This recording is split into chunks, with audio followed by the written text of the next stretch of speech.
All right, we are on chapter 25, Threshing, page 305. The wind howled and the snow whirled, and a mournful sound came from the cedars. The skeleton apple trees rattled their branches together like bones. All outdoors was dark and wild and noisy. But the solid, strong barns were quiet. The howling storm beat upon them, but the barns stood undisturbed. They kept their own warmth inside themselves. When Almanzo latched the door behind him, the noise of the storm was not so loud as the warm stillness of the barns. The air was quiet. The horses turned in their box stalls and whinnied softly. The colts tossed their heads and pawed. The cows stood in a row, placidly swinging their tasseled tails. You could hear them chewing their cuds. Almanzo stroked the soft noses of the horses and looked longingly at the bright-eyed colts. And then he went to the tool shed where father was mending a flail. The flail had come off its handle, and father had put them together again. The flail was an ironwood stick 3 feet long and as big around as a broom handle. It had had a hole through one end. Its handle was 5 feet long, and the one end was a round knob. Father put a strip of cowhide through the hole in the flail and riveted the ends together to make a leather loop. He took another strip of cowhide and cut a slit in each end of it, and he pulled it through the leather loop on the flail, and then he pushed the slits over the knobbed end of the handle.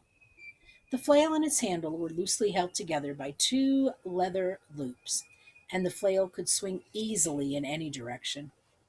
Almanzo's flail was just like father's, but it was new and did not need mending. When father's flail was ready, they went to the south barn floor. There was still a faint smell of pumpkins, though the stock had eaten them all.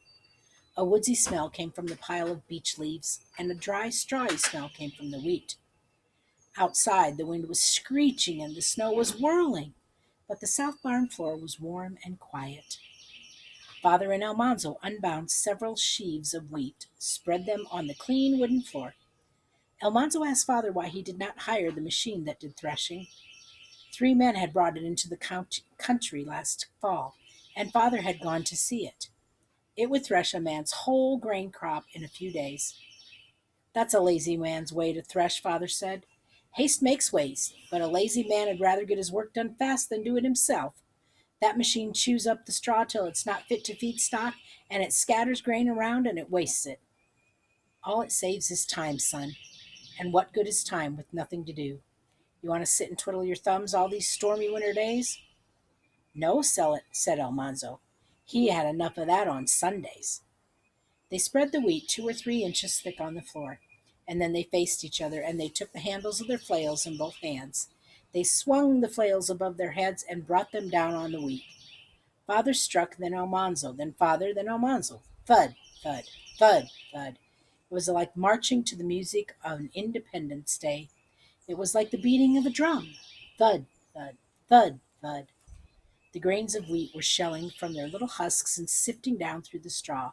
A faint, good smell came from the beaten straw, like the smell of ripe fields in the sun. Before Almanzo tired of swinging the flail, it was time to use the pitchforks. He lifted the straw lightly, shaking it, and then pitched it aside. The brown wheat grains lay scattered on the floor. Almanzo and father spread more sheaves around it, and then they took up their flails again. When the shelled grain was thick on the floor, Almanzo scraped it aside with big wooden scraper. All that day the pile of wheat grew higher. Just before chore time, Almanzo swept the floor in front of the fanning mill. Then father shoveled the wheat into the hopper while Almanzo turned the fanning mill's handle. The fans whirled inside the mill.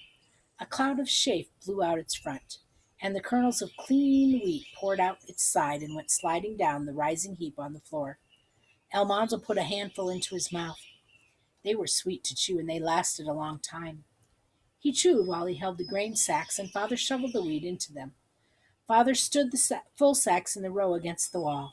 A good day's work had been done. What say we run some beechnuts through? Father asked.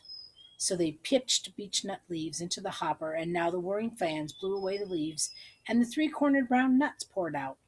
Almanzo filled a peck measure with them to eat that evening by the heater. Then he went whistling to do chores. All winter long, on stormy nights, there would be threshing to do. When the wheat was threshed, there would be the oats, the beans, the Canada peas. There were plenty of grain to feed the stock, plenty of wheat and rye to take to the mill for flour. Almanzo had harrowed the fields, and he helped in the harvest, and now he was threshing.